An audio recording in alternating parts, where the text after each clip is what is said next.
Se préparer au minimum est la base d'une bonne prise de parole en public. Les amis, c'est avec cette phrase que je terminais ma vidéo de la semaine dernière où je vous parlais de comment gérer son trac avant de prendre la parole en public et que je vous annonçais que cette semaine, on parlerait de comment bien préparer son discours avant de prendre la parole en public. Vous connaissez certainement ces personnes qui, lorsqu'elles tiennent un discours, elles sont très facilement ennuyantes, dormantes. C'est tellement long qu'on a l'impression qu'elles parlent depuis des heures. Pourtant, en réalité, elles ne parlent que depuis 2 minutes. Et puis, il y a d'autres personnes, celles-là qui, lorsqu'elles tiennent un discours, peu importe le sujet ou encore les personnes qu'elles ont en face d'elles, elles sont intéressantes, accrocheuses. Vraiment, c'est chic. Comment elles font ?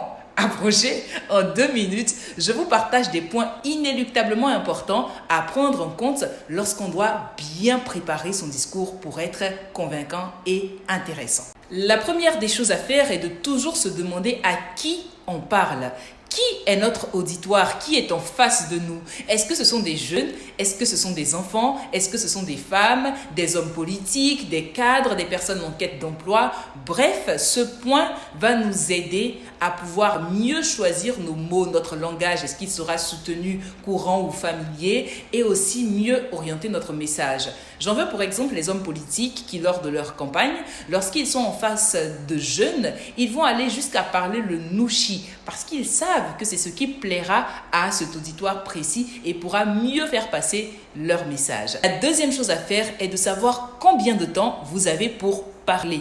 Est-ce que c'est 10 minutes, 5 ou 20? Cela vous permettra de mieux choisir le nombre de vos arguments et aussi vos arguments qui ne pourront peut-être pas être trop longs dans le temps ou qui pourront combler le temps qui vous a été donné. Parce que c'est très vilain quand vous commencez à parler et puis vous êtes long, on vient vous donner un petit papier, vous dites bon, comment on me met la pression? Non, c'est parce que tu n'es pas bien préparé. Parce qu'en réalité, lorsque tu connais ton temps d'intervention, tu sais combien d'arguments tu as à aligner. On retient donc aujourd'hui que pour bien préparer son discours, il faut toujours poser 2 questions.